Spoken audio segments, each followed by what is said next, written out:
Olá, começa a edição de hoje do Sim Notícias com as principais informações de Linhares e região. Nesta edição você vai ver: Polícia Rodoviária Federal intensifica a fiscalização nas rodovias da região. Quase 300 agências estão fechadas com a greve dos bancários em todo o estado. Em tempos de crise, os bazares são opções para quem quer estar na moda gastando menos. A crise hídrica no estado. Municípios podem sofrer colapso no abastecimento d'água. Hoje tem a coluna Ginástica Cerebral com a psicopedagoga Maria Olímpia. O esporte, é claro, é assunto para Altemar Félix. Estas e outras informações a partir de agora no Sim Notícias. Linhares se vê aqui.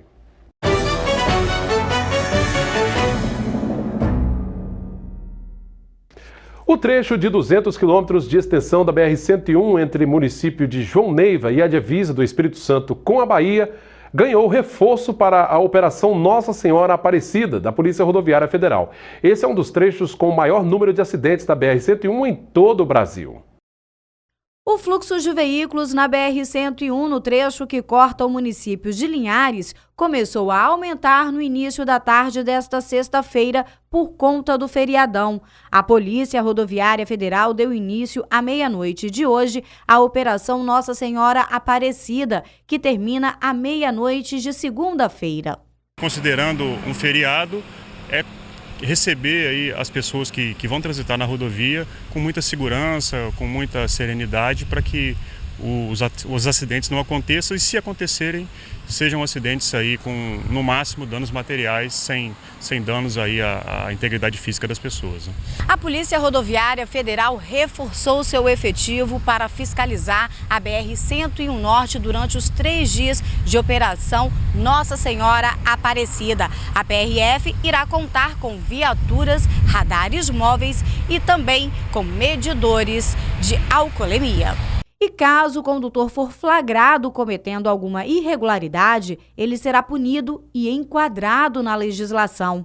Para que isso não venha a ocorrer, é importante tomar alguns cuidados e seguir as orientações da PRF antes de pegar estrada. A gente recomenda maior atenção com relação às ultrapassagens e com relação também ao excesso de velocidade. Os motoristas também devem redobrar a atenção nos trechos onde os índices de acidentes são considerados elevados, o perímetro urbano de Linhares e o de São Mateus, e nos trechos de reta, por exemplo. E segundo a Polícia Rodoviária Federal, terá restrição de veículos de carga durante o feriadão. Nos dias de maior fluxo, haverá restrição para os veículos de carga que têm um maior comprimento, né? Essas cegonhas, os veículos que transportam toras de madeira, etc, etc. Hoje essa restrição começa às 16 horas e vai até a meia-noite. Amanhã nós teremos essa restrição no período da manhã e na segunda-feira a restrição volta no período de 16 às 0 horas. Então é só seguir essas dicas e não ter pressa para chegar ao seu destino. Só assim você terá um feriado tranquilo. Pois é, a restrição para veículos de carga circulares são as seguintes. Nesta sexta-feira, até a meia-noite, eles não podem circular. No sábado, das 6 da manhã até o meio-dia. E na segunda-feira, nova restrição, das 4 da tarde até a meia-noite. Há quase uma semana, os bancários de todo o Espírito Santo permanecem em greve. A paralisação começou na última segunda-feira e não tem prazo para terminar. Nesta sexta-feira, segundo o Sindicato dos Bancários, subiu para 291 o número de agências fechadas em todo o Espírito Santo. Em todo o Brasil, já são quase 9.000 agências sem atendimento. Os bancários entraram em greve no último dia 6, após 5 rodadas de negociação com os bancos. Além de melhores condições de trabalho, eles pedem 16% de reajuste salarial. A Federação Nacional dos Bancos, a FENABAN, ofereceu reajuste de 5,5% nos salários. Sexta-feira é dia da coluna Ginástica Cerebral com a psicopedagoga Maria Olímpia. Vamos conferir.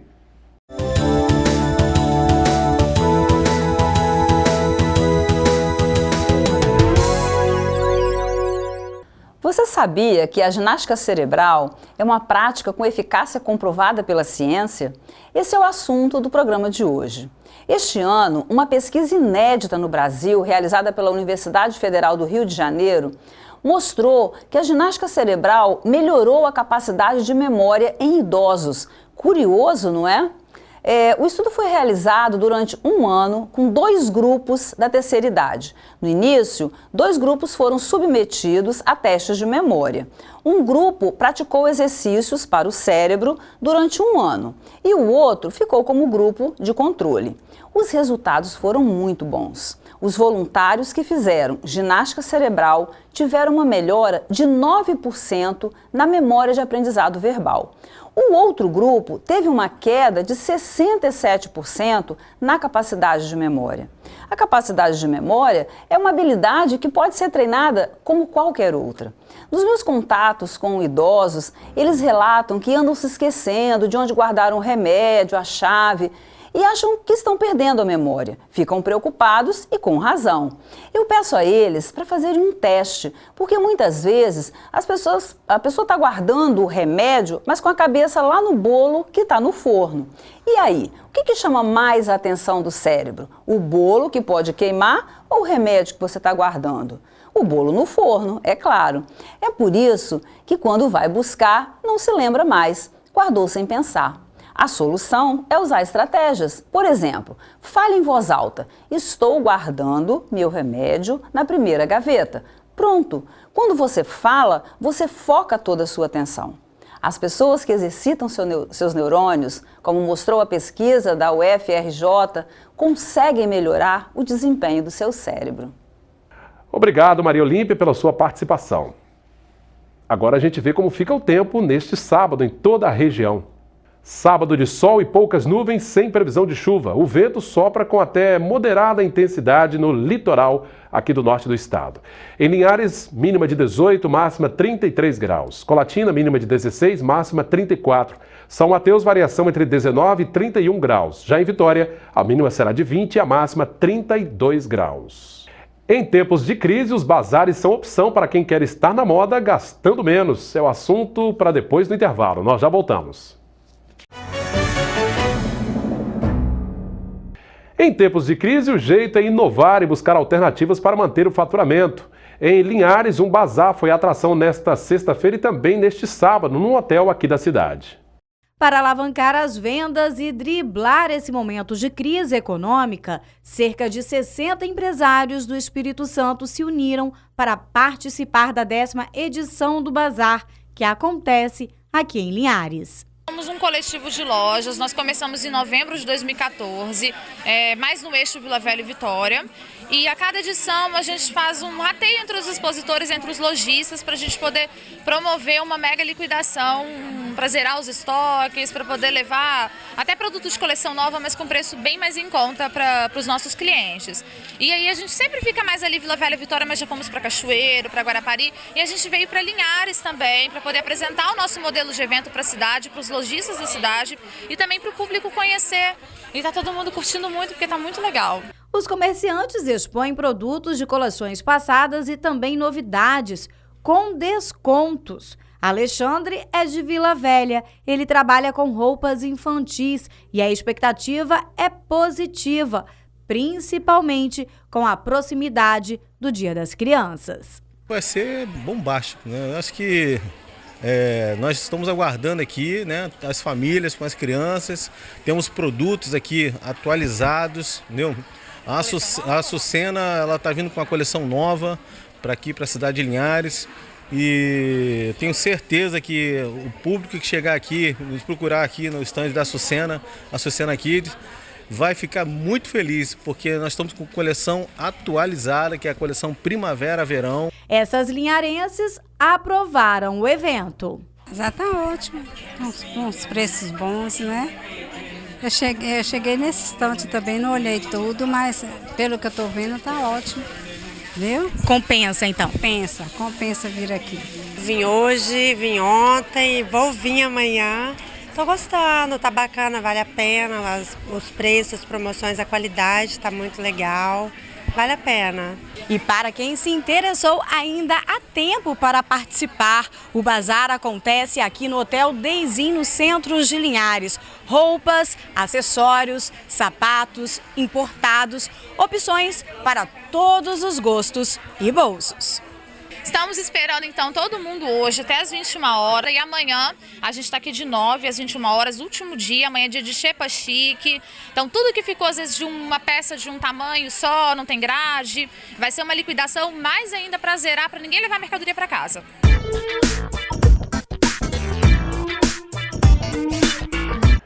Pois é, o bazar que começou nesta quinta-feira vai até este sábado, das 9 horas da manhã às 9 da noite. A gente tem mostrado há vários dias que o Espírito Santo está enfrentando uma grave crise hídrica. Os principais rios que abastecem as cidades estão secos. A agricultura já foi atingida e o alerta é para a população economizar a água. A preocupação com a falta d'água começou mais cedo no Espírito Santo. Com a diminuição progressiva do volume de chuvas no estado, os níveis dos rios chegaram a pontos críticos para a captação.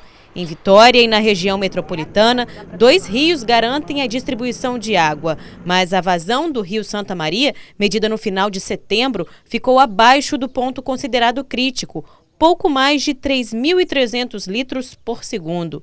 O nível do rio Jucu também segue diminuindo enquanto não voltar a chover.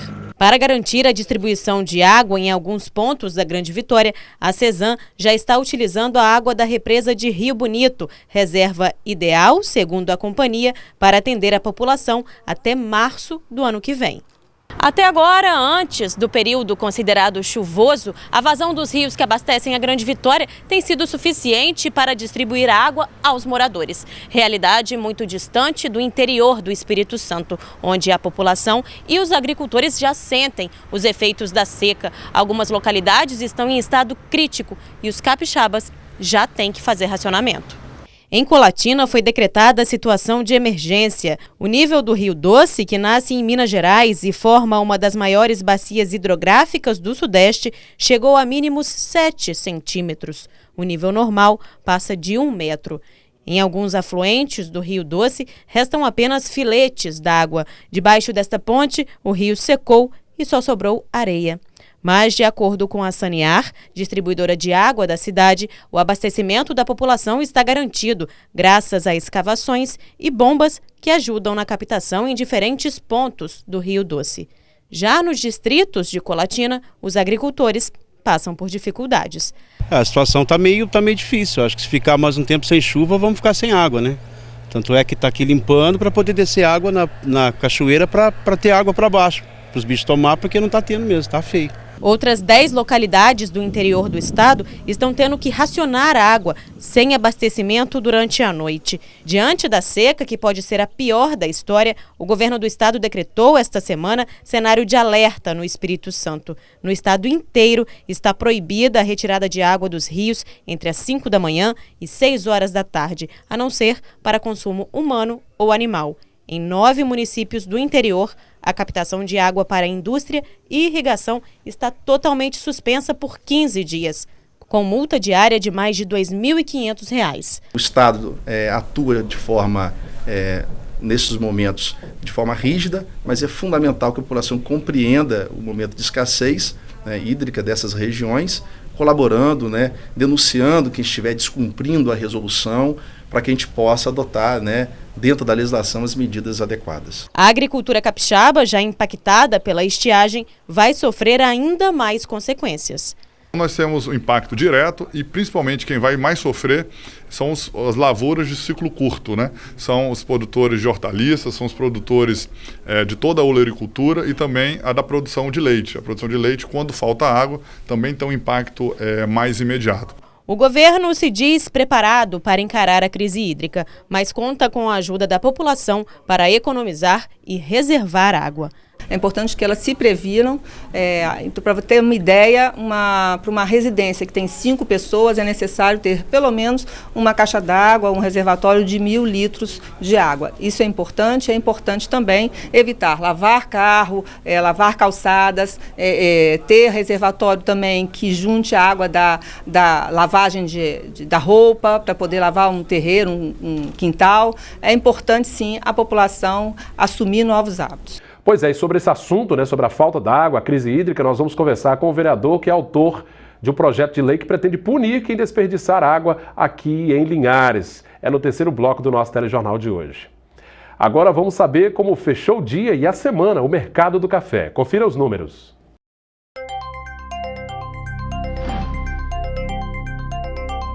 O Arábica tipo 6 fechou a semana valendo R$ 437 a saca. Arábica 7, R$ 338. Conilon tipo 7 fechou valendo R$ 344 a saca. A equipe de futebol da Polícia Militar em Linhares foi a grande vencedora do primeiro campeonato de futebol society de segurança pública no município. A final do campeonato foi realizada na noite desta quinta-feira no campo do Complexo Esportivo do bairro Novo Horizonte. O evento foi organizado pela Secretaria Municipal de Segurança Pública e Defesa Social em comemoração ao aniversário de 50 anos da Guarda Municipal de Linhares. Participaram as equipes do Corpo de Bombeiros Militar, Polícia Rodoviária Federal, agentes penitenciários da Sejus, Tiro de Guerra e também Polícia Civil, claro, além da Polícia Militar, agentes da Guarda Municipal. A partida final entre a equipe da PM e o Tiro de Guerra foi decidida nos pênaltis. A partida foi bastante disputada e os policiais militares, então, foram os vencedores desta competição. E ainda falando sobre esportes, vamos ao destaque do dia do nosso cronista, Altemar Félix. Sim Esportes, oferecimento H&E Esportes e Mecânica do Trevo. Bem, como hoje é sexta-feira, destaques da semana que está chegando ao fim.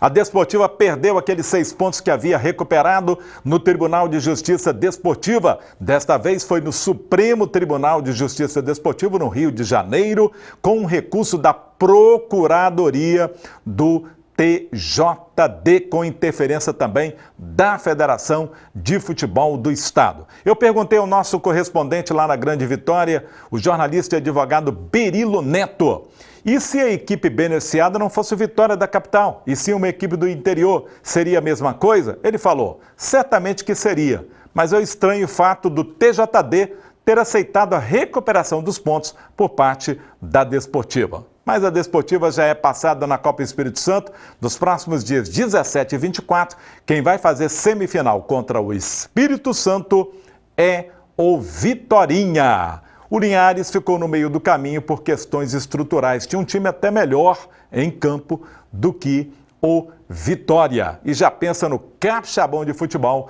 do ano que vem. Destaque da semana ficou por conta também da Assembleia Geral Extraordinária do antigo Linhares, que volta a ser Linhares Esporte Clube. O mandato da próxima gestão passa a ser de 3 anos e o recadastramento dos associados só vale até o próximo dia 3 de junho de 2016. Vamos fazer logo, não deixem para a última hora. E amanhã, a partir das 8 da manhã, tem etapa estadual de bodyboard, promovido pela Federação da Modalidade em Povoação, dentro da festa do Robalo. O Márcia 50 joga no futebol de veteranos. É festa total do esporte também na festa do Robalo. Vale a pena prestigiar. Bem, o balanço deste final de semana você vai conferir na próxima terça-feira, aqui de 12h30 a 1 da tarde, no Tabelinha Esportiva. Nesse último bloco do Sim Notícias, vamos falar de um projeto de lei que foi protocolado na Câmara de Vereadores, um projeto que proíbe a lavagem de calçadas, vias públicas e automóveis com água tratada. A gente passou aí por dias difíceis, estamos passando por dias difíceis com relação ao abastecimento. Muitos municípios aí decretaram estado de emergência e em Linhares a situação também é muito complicada. O autor da proposta é o vereador Stefano Silotti, do PDT, que está aqui ao nosso lado. Tudo bem, vereador? Opa, tudo bem, Cláudio Henrique, tudo bem, TV Sim, né? A gente fica feliz de poder estar contribuindo num momento tão crítico, num momento tão difícil que o Espírito Santo vive, algumas regiões sudeste do Brasil, e a gente de alguma forma tenta colaborar para isso. Vereador, eu acredito que o intuito do projeto é exatamente evitar o desperdício, né? Exatamente. Quando a gente fez a proposta, né, dispõe sobre a aplicação de multa pecuniária para o desperdício de água na cidade de Linhares e da outras providências. Essa água, se trata da água tratada, né, a água que vem direta do SAAI. Na torneira ali, exatamente. Né? Então, porque hoje, Cláudio Henrique, a gente está acompanhando nossos meios, né, às vezes o projeto é um projeto oportuno pelo momento, que a gente vive uma grande dificuldade que às vezes, se lá em casa, né, aquela pessoa tem aquele hábito, se lá em casa tem, para que eu preciso racionar, né? E não é assim, acho que todos nós temos que fazer nossa parte, todos nós temos que contribuir. E esse projeto ele visa exatamente isso, né, é dada uma advertência, posterior a essa advertência, aí sim entra no auto de infração e é levada a multa. Eu tive acompanhando alguns projetos, como o de Curitiba, durante 6 anos que o projeto existe lá, apenas 2 multas foram aplicadas. A gente quer também que isso aconteça aqui na nossa cidade. Entendi. Nosso intuito não é fazer projeto para que o cidadão de bem, o cidadão, né, humilde, vai ter mais um encargo para ele pagar, e sim para ele se prevenir, né, e se conscientizar. O senhor acha que é um projeto mais educativo do que... Com certeza, né? Nosso intuito não é onerar e nem tirar dinheiro do bolso de ninguém, mas nós precisamos nos alertar, assim, o alerta já estava aceso há muito tempo, mas agora a gente precisa de quê? A gente precisa se conscientizar de vez. É no chuveiro, é na hora da escovação dos dentes, é na limpeza do carro. Hoje durante a manhã, eu tive a oportunidade de passar em frente à Caixa Econômica. Eu tenho um amigo meu lá do Interlagos, ele faz lavagem lá. Ele, por carro, ele gasta média 2 baldes d'água. Então, criou muita expectativa. Os lava-jatos, como que vão se fazer? Eu tive essa preocupação também, fui até os lava-jatos. Eles já praticam a questão do reuso da água. Uns já praticam a questão do poço artesiano. Entendi. Então, acho que... Agora, a multa, né, que prevê o projeto é uma multa de R$100 e o dobro desse valor, como o senhor disse, em caso de reincidência. É claro que, como o senhor mesmo disse, o intuito original não é multar, mas em caso de descumprimento, o cidadão poderia ser multado. O senhor citou os lava-jatos ou empresas que precisam utilizar água. Se for água tratada e elas forem flagradas, também podem ser multados nesse caso? Com certeza, né? Eu acho que a gente tem que partir de um princípio aí que a gente está falando de conscientizar. Né? Não quer dizer que vai inibir do profissional do ramo de lava-jato, ele vai ter que fechar o lava-jato, mas sim ele vai ter que aproveitar ao máximo essa água. Eu tenho um exemplo do Javarine no bairro Interlagos, onde ele já usa uma caixa, onde ele vai fazer mais 2. Para quê? A última água, que é aquela que ele não tem como mais usar, ele falou assim, não, eu vou usar para lavar por baixo do carro, para bater, para tirar o pesado, né, da sujeira, né? Entendi. Bom, vereador, sempre que uma nova lei é criada, vem aquela velha pergunta, mas quem vai fiscalizar? Porque nós estamos no Brasil, um país de muitas leis importantes, a gente sabe, mas cai naquele velho problema de quem vai acompanhar. Quem fiscalizaria essa regra? Nesse primeiro momento, eu acho que o maior fiscalizador é a própria população. Eu tenho certeza absoluta, porque a gente está convivendo com isso, a gente está vivendo, sentindo na pele. Ficamos 36 horas apenas aqui sem água e você vê o caos que causa na cidade. Sufoco, né? Nós não estamos acostumados com isso. Então você imagina quem está lá no sertão, quem sofre isso durante o ano todo. Então assim, eu coloquei aqui, foi colocado na lei, que todos os órgãos competentes, tanto a prefeitura quanto o SAAI, mas vai existir um canal de comunicação, 190, 181, algum número da prefeitura. Denúncia, exatamente, exatamente. Entendi. Agora, o senhor também no projeto, como eu disse, prevê a multa, mas define para que locais ou para que entidades esse dinheiro arrecadado, se porventura houver multa, irá. São entidades carentes e filantrópicas, é o que diz o projeto. Agora, como é que seria feita essa divisão em caso de que vamos supor que arrecadou-se aí R$10 mil, como é que seria feita essa divisão e o critério de distribuição desse recurso? Olha, a princípio a gente sempre coloca e destina na questão da educação, né? E a gente leva para o lado mais sensível. Hoje nós temos várias entidades, filantropias lineares que funcionam muito bem, onde envolve toda a nossa classe da sociedade civil. Né? O exemplo é a Pestalozzi, o Clã e outras entidades. Quando a gente se fala nesse projeto, a gente está também aproximando, e eu fiz essa citação na Câmara semana passada, todos os anos é apresentado pelas escolas do município projetos de reaproveitamento da água. Eu estive analisando o projeto da Escola Marília, uma escola grande, mais de 2.000 metros construídos, e é um projeto para você reaproveitar a água da chuva, reaproveitar a água, né, do desperdício da própria lavagem da escola. Ela fica em torno de R$15 mil mensais. Esse recurso ele pode ser destinado a esses projetos educacionais ligados ao meio ambiente e o reaproveitamento da água. Entendi. Tá joia. Quero agradecer ao vereador Stefano Silotti, né, explicando esse projeto de lei. Em que fase está o projeto? Olha só, foi lido na Câmara na última sessão, está em tramitação, está na Comissão de Justiça, né, o vereador Tarcísio Silva, e os colegas também têm se sensibilizado. É um projeto que é um apelo popular, né, existe um clamor da nossa população, e eu tenho recebido várias ligações, vários contatos. Estive também com técnicos ambientais, biólogos, onde as pessoas falam que isso tem que se estender.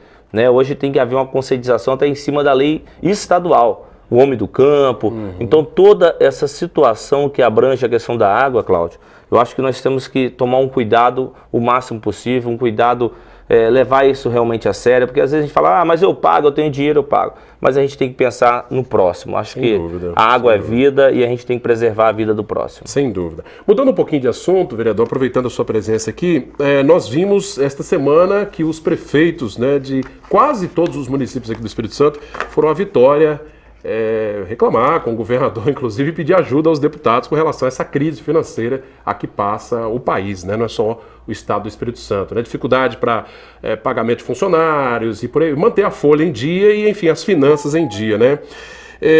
Alguns cortes têm sido feitos, né, por alguns gestores. Agora, em sua opinião, as câmaras, né, o senhor como parlamentar, na sua opinião, as câmaras de vereadores também não poderiam dar um apoio nesse momento tão difícil para os municípios? Olha só, a gente sofre especificamente em Linhares, né, nós deixamos de ter um deputado federal no ano passado. Isso é uma perda irreparável para o nosso município, que é onde nós tínhamos, com certeza, 15 milhões de verbas impositiva direta anual.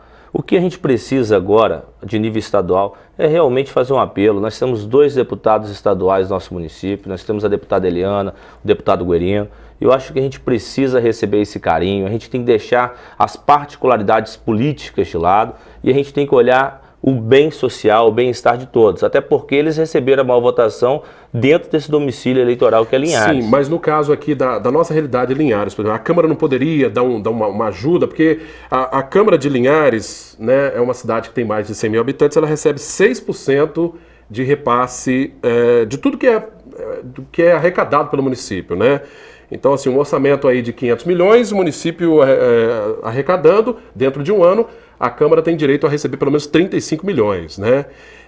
A sobra de tudo isso não seria o caso de repente, a Câmara, não sei, um projeto de lei de devolver para ajudar o município a sair de um sufoco desses? Na verdade, em Linhares, esse número está equivocado, né? Nós temos um repasse mensal, que é aproximadamente 1,5 milhão.